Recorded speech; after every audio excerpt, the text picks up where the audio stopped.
आहे की मी कुठल्या नेत्यांच्या समर्थनात आले नाहीये, कुठल्या नेत्यांच्या विरोधात आलेले नाहीये. मी एक सर्वसामान्य भाजपा कार्यकर्ता म्हणून इथं आपल्या सगळ्यांसमोर उभी आहे.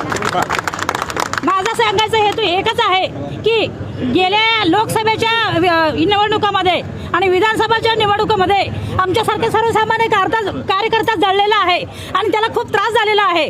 आणि या त्रासामधून तळागाळापर्यंत पोहोचणाऱ्या कार्यकर्त्याला माहीत आहे की आपण पक्षवाढीसाठी आणि पक्ष मोठा करण्यासाठी किती त्रास होतो हे आपल्या कार्यकर्त्याला चांगलंच माहीत आहे. आणि नेत्यांचे वरच्या लेवलमध्ये नेत्यांचं काय होतं आम्हाला देणं घेणं नाहीये. आम्हाला विरोध असा आहे की आयते कोणीतरी पक्ष प्रवेश करत असतील आणि आमच्या कार्यकर्त्यावरती असलेल्या कार्यकर्त्यावरती अन्याय होता कामा नये. कारण कसं आहे, घुसखोरी हे खूप धोकादायक असू शकतो. पालकमंत्री असतील, मुख्यमंत्री असतील यांनी घेतलेला निर्णय आहे, ते देखील निर्णय तुम्हाला मान्य नाही? नाही, एक कार्यकर्ता म्हणून मी बोलत आहे. मी कुठल्या नेत्याच्या विरोधात बोलत नाही आणि कुठल्या नेत्याच्या समर्थकातही बोलत नाहीये. मी एक भाजप कार्यकर्ता म्हणून बोलत आहे.